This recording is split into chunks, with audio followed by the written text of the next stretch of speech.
Life's just a game. We all wanna win. Hey everyone, it's Jason. Welcome to another component showing for Disney's Villainous. The Evil Comes Prepared expansion. This is the second full standalone expansion. Called standalone because you only need up to probably 2 players, but I assume at least 3 players. 2 or 3 players to play. So this game comes with 3 new characters. Ratagan, Scar, and Yzma. If you want a how-to play or kind of some more in-depth of what the cards do and everything, check out my first video on the base set for Villainous. There's also the second expansion. What's nice about these games is that you can buy just the expansion and play, or you can buy the other sets and mix and match as need be. So I'm just going to adjust the camera. So we're going to start off with Scar. So Scar has the objective of starting on your turn with at least 15 strength in the succession pile. Here's a special succession spot here on his board. You can only add cards to the succession pile after you beat Mufasa, so he has to come into play. You defeat Mufasa, he goes to the succession pile, then every character you beat after that. So it's kind of his win condition. You got his locations from the movie. Pride Rock, the Savannah, Elephant's Graveyard, and the Gorge. Long live the King. So then we have a little tip book. We have the Scar miniature here. I'm going to try and get my fat hands out of the way. A neat orange amber color, some tusks. The mane. Like they all have their little adventure book. It explains what to do with them. This is a really cool feature since every character plays a little. The base game itself plays the same, but every character works a little differently. So they give you just, hey, this is what you need to do. So if you're just picking up one character, you kind of got an idea of what to do with them without having to play half the game, trying to figure it out. Alright. So then we have Scar's deck. I'm going to hope there's not too much glare since I already opened all these and sleeved them. But I love the backs of the cards because different colors, you can tell your characters apart quick. But just all the different pictures. Scar, his claw, hyenas, the stampede, elephant graveyard. Alright, so we're just going to start going through some of his cards. Long live the King. Reveal the top 4 cards of your fate deck. You may play 1 hero and discard the rest. I'm not going to sit here and go through implications of each one. This is just to show off the cards, not to explain how to play the character necessarily, how the cards combo. Kind of figure that out yourself if you get the game. Stick with me. Choose a hyena who's not in Scar's location. You may perform 1 action available. The hyena cannot use the fate actions. Whisper. Choose a card from your fate pile. Discard it from your fate discard pile and play it. Another Long Live the King. Some more stick with me's. Be prepared. Discard the top 3 cards of your deck. You may choose 1 effect and up to 2 allies from your discard pile and put them into your hand. Scar's all about being prepared. He wants to control what's going on. He's got Hungry Hyenas. Hungry Hyenas get 1 strength for each other hyena at their location. So they become a pack. There's some more of them. His special conditions. Injustice. During their turn, if another player targets you with a fate action, you may play Injustice. Before they reveal the cards with the top 2 cards of your fate deck, either discard them or return them to the top of the deck. So basically, if you're trying to find Mufasa, you can choose to discard them if it's not Mufasa. Hungry Hyenas, got some more of them. Stampede, which is a funny ally. If Stampede is played to a location that has a hero, move one hero at that location to an adjacent location. Then you may perform a vanquish action at that hero's new location. More Be Prepareds. More Hyenas. Whispers, a lot, there's always a lot of duplicates. Egg the Hyena. Cost to play Hyenas at Edge location is reduced by 1 power. Shenzi the Hyena. When Shenzi is played, you may play a Hyena from your hand for free. He's got Pride. During their turn, if another player discards 2 or more cards, you may play Pride to gain 3 power. Another Stampede. More Hyenas. Feeding Frenzy. Choose a location and move any number of Hyenas in your realm to that location. Long Live the King. Stick with Me. More Feeding Frenzies. Oh, cards getting scattered. Then Bonzi the Hyena. Gain 1 power for each other Hyena discarded from Bonzi's location.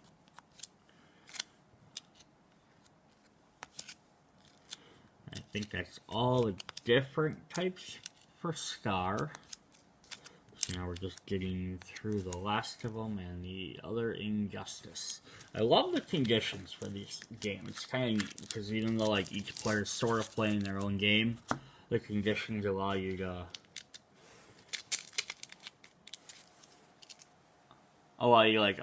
get affected by what other people do. So here's Simba. Hyenas do not have strength more than 2, so if you have 10 Hyenas, it's still at 2.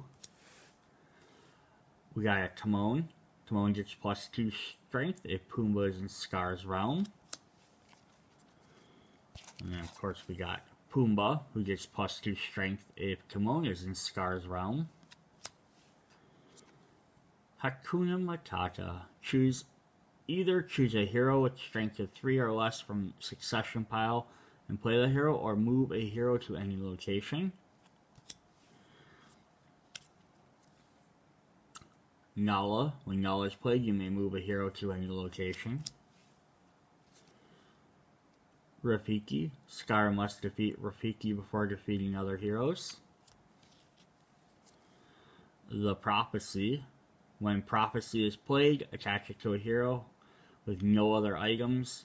That hero gains 3 strength. These lines don't have a lot of different items and tools. When Mufasa is defeated, put him into the succession pile. If Mufasa is in the succession pile, all heroes you defeat are put in the succession pile. So you have to get 15 with Scar, and he already starts at 6. So once you defeat Mufasa, you're already halfway there. Sarabi. When Sarabi is played, you may discard a Hyena from her location. Another Prophecy. Rafiki's Stick. When Rafiki's Stick is played, attach it to a hero. When that hero would be defeated, discard this item instead. So Rafiki's all about protection. Hakuna Matata. Zazu. All other heroes at Zazu's strength get -2. All other heroes at other locations get +1. It's kind of funny. It's so annoying that he actually makes people weaker, but otherwise he boosts them. Hakuna Matata. And a Prophecy. Alright. That was Scar. Up next, we have Yzma. This is from Emperor's New Groove, or she's from Emperor's New Groove. Our moment of triumph approaches. Her objective is defeat Cusco using Kronk. That seems fairly easy, but then again, that's the point of the villain. She has the palace, Patch's house, the jungle, and Maduka's meat hut.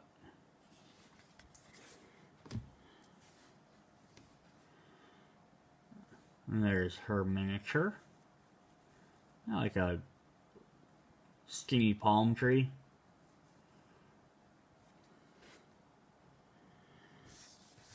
And her play guide.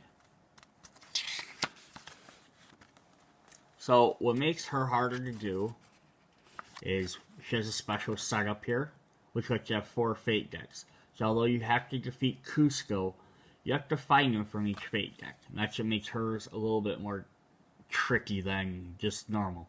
Because if one of the opponents draws a card from the first fate deck, they can only put it on this location. So if Cusco's in the 4th one, they have to pull from the 4th one, but they don't know that until they start drawing. So it makes it harder to find Cusco, but she has cards that let her help her out. And then Kronk, who you have to defeat him with, makes him a little bit harder, because every time he moves, he gets a counter. So he gets too many, he becomes a good guy. So not only do you have the trickery of trying to find Cusco to defeat him, is Kronk can only move so many spots before he ends up becoming a good guy, and then you have to try and get him back to your side. So there are all the different stuff. We have the llamas, which Cusco turns into, the magic temple, the mountains, the potion. I only know some of this stuff because I have seen this movie a couple of times. Not too many. Not as many as The Lion King, for sure. Alright, so let's go through her cards. She's got Eavesdrop. Choose one of your fate decks, look at all the cards, shuffle, and return them. Finish the job. Move an ally to a location that has a hero. Right-hand man. Find Kronk. Discard all power on him. Put him and any items attached to him into your hand. So it's that you can either pull him out of your deck or pull him off of the hero's fate area. Her condition, ferocity. During their turns, if another player defeats a hero with a strength of 3 or more, you may play ferocity to defeat a hero with a strength of 3 or less. Beauty Sleep. Beauty Sleep can only be played as the first action and only action performed on your turn. Before Yzma moves on your next turn, you may gain 2 power, draw 2 cards, and move a hero to an adjacent space. Imperial Guards, just some powerful allies. After them, choose one of your fate decks, reveal all the cards, reveal all the revealed heroes at a location, shuffle, and return the rest. Or play all revealed heroes. So you get to find Cusco quicker. Beauty Sleep.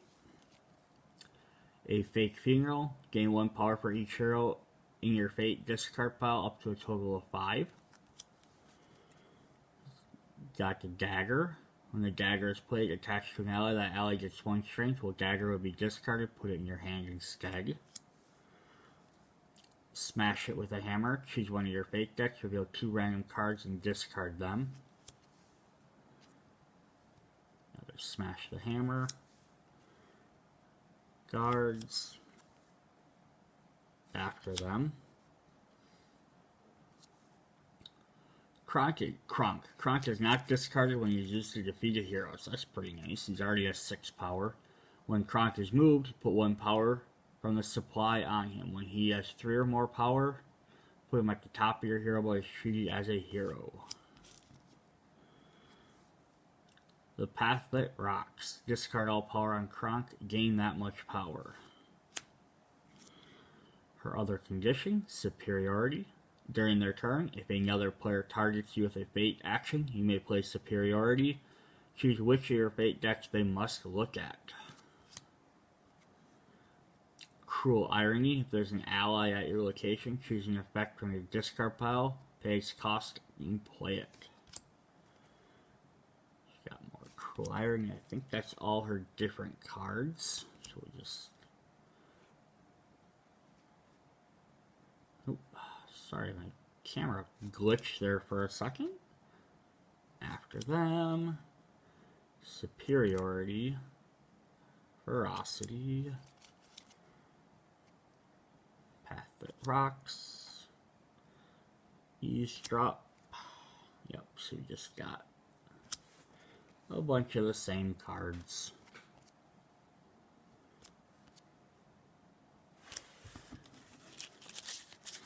the other thing I love about this game is that every deck has different type of things. Some of the villains have more effects, some have more allies, some have more items.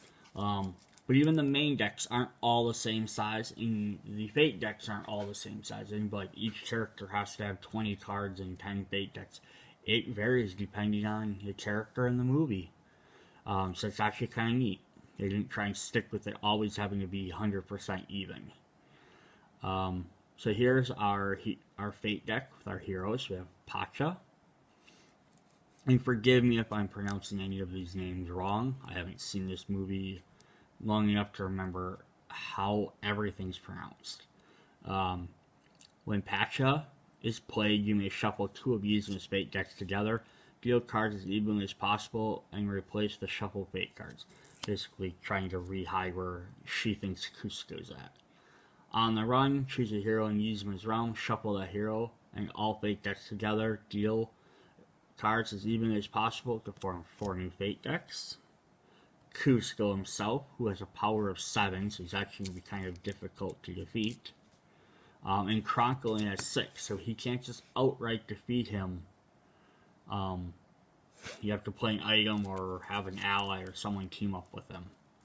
If Kuzco is discarded, shuffle him and all of Yzma's Fate decks together, deal the cards as even as possible to form 4 new Fate decks. Beware the Groove. Choose a hero from Yzma's Fate discard pile, shuffle that hero and up to 2 of Yzma's Fate decks together. Deal the cards as even as possible to replace those decks. Just a Peasant. When a Peasant is played, you may choose a hero from Yzma's Fate discard pile and shuffle that hero into one of her Fate decks. Wrong Lever. When wrong lever is revealed, you must immediately play it. Yzma loses half her power rounded up. Beware the Groove. Some more Peasants. Chicha.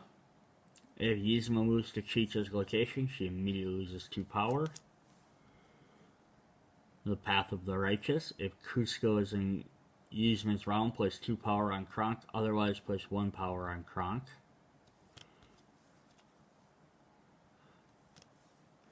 Where the Groove. Tipo. Yzma cannot defeat other heroes if Tipo or Chaka is in her realm. And then we have Chaka. Yzma cannot defeat other heroes if Chaka or Tipo is in her realm. Wrong Lever and Bucky. Conch cannot be used to defeat Bucky. Let me get some of them guys combined up. It could make it really hard just to defeat Kuzco, even if you do find him. Alright. And the last one we have is Ratagan. Ratigan is from the Great Mouse Detective. That is another really cool thing about this Villainous game. Like, the first one came out, there was all the main characters. There was like Ursula and Captain Hook and everybody. And then they're like, here's Prince John from the Robin Hood series. And it's like, oh yeah, he's memorable. Like, he's not like one of the super popular ones. Then the second set came out, and they added Dr. Phallus, or I pronounced that wrong, the main villain from the Frog Princess. Again, cool character, but again, not one of like the top tier Disney movies everyone thinks about. And that's awesome, because they added this Ratigan in here from the Great Mouse Detective. So I like how they put like a couple popular characters everyone knows, like, ooh, everyone might go for Yzma because they like Emperor's New Groove or Scar, but there's only a couple people that might know who Ratigan is, and even if you don't know who he is, you might enjoy him. So he has basically, Great Mouse Detective is kind of like Sherlock Holmes with mice. It's one of the big things. So Secret Lair, Flaversham's Toy Shop, Big Ben, Buckingham Palace. I did not show you his objective right away. It says, Place the Ratigan objective tile here. So he actually has a neat little effect. It has this extra card that you set on the board like this. It says at the start of your turn, place the Robot Queen at Buckingham's. Start your turn with Robot Queen at Buckingham Palace, which is the end one. So you get him by think when you first play her, she has to start in the secret lair and move over 4. So it's like, well, that seems kind of easy. But he has an effect later on that says if she gets discarded, you have to flip him over. He becomes a Ratigan the Rat instead of the Superior Mind. He transforms into an evil big rat. And now his new objective is to defeat Basil. Does not care about trying to get the Robot Queen anymore. His only objective is to defeat the good guy Basil. So that's kind of cool. He has alternate objectives. And here is Ratigan, big giant black guy, top hat, and cape. Probably one of the bigger standees. Oh, and then like even his base down here to help him stand is a rat tail. So that's kind of cool. Alright, so here's his guide quick. It's showing he's got a special setup. The Robot Queen. He's got a bunch of traps he can play. Basil, who's a great mouse detective. And a secret lair. And I'm showing here the secret lair also has a special thing where it doesn't have anything on the top for the heroes to block. So if they do land there, they're not actually making that space any less good. But it also means that it's a search of less things to do there to begin with. So,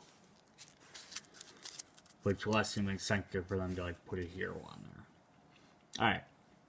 His condition, Devious.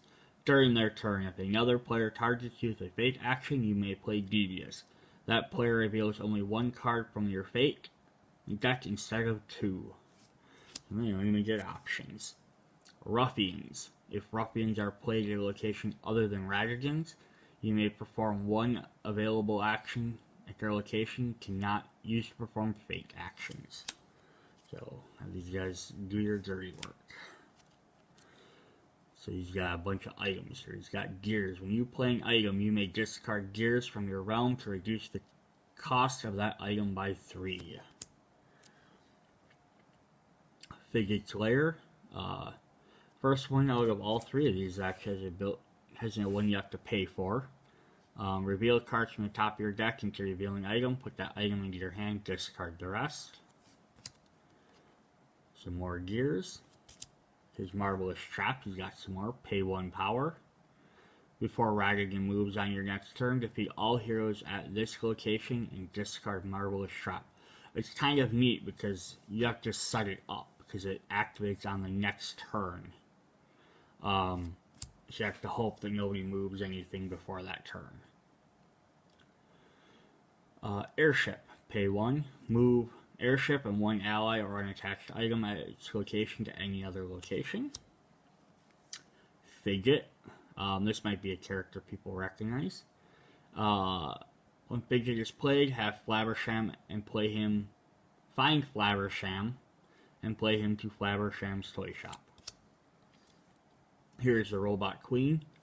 Robot Queen can only be played to the secret lair. If the Robot Queen is discarded from your realm, flip over your objective to reveal the rat.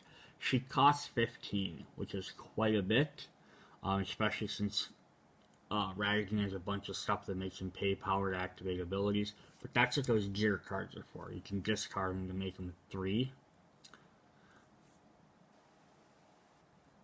Alright, my tablet keeps freezing up on me. The Greatest Criminal Mind. Draw either 2 cards or gain 2 power. And that's kind of where his picture comes from. Or his token, I mean. Capture. Move a hero at the strength of 3 or less to the secret lair. So then we have a bunch of these gears. Bartholomew. No additional abilities. Greatest Criminal Mind. Royal Robes, gain 2 power. A Bell. Take Felicia from your deck or discard pile and put her into your hand, then shuffle your deck. Capture. More Gears. Another Trap.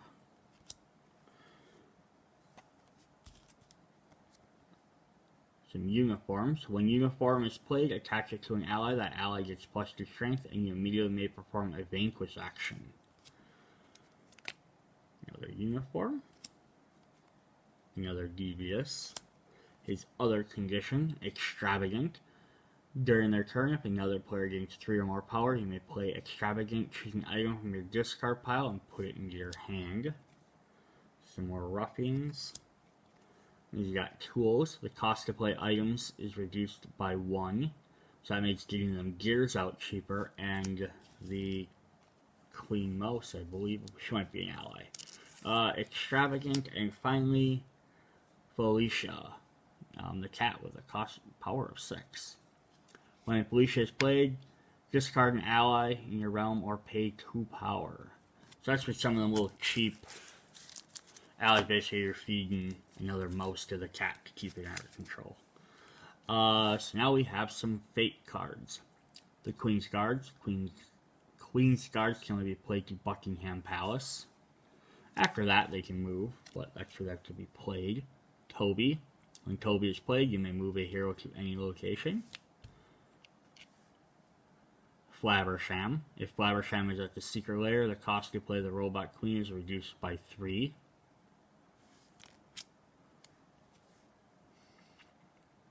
Call for Help. If Basil is in Ratigan's realm, you may move him to any location. Otherwise, find Basil and play him to any location. Sabotage. Discard an item with a cost of 3 or less from a location in Ratigan's realm that has a hero. Some more guards. Another Call for Help. Mrs. Judson. When Mrs. Judson is played, Ratigan loses up to 2 power. Dawson. Dawson gets 2 strength if Basil is in Ratigan's realm. Makeshift Balloon. When Makeshift Balloon is played, attach it to a hero. That hero gains +2 strength, and you may immediately move that hero to any location. Some more Queen's Guards. The Basil, Inspector Basil. When Basil is played or moved, you may discard 1 item from his new location. The Mouse Queen. Ratigan cannot win with the Robot Queen at Buckingham Palace. If she gets out, then he has to either defeat her or destroy his card and defeat Basil. Olivia. When Olivia is defeated, choose an opponent. That opponent reveals and plays the top card of your fate deck. And finally, one more Sabotage. And I forgot, we didn't really look at the back of his cards. Got a top hat. There's some bells, summon the cat, his blimp, gears, Big Bang. Not sure what that is exactly, but there's that. The Bat character. So that is Disney's Villainous, the second full standalone expansion. Hopefully they keep making more of these. I love showing this game off. I love this game. I love the mix and match.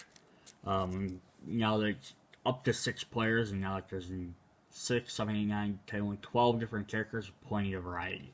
So check you guys later. Bye.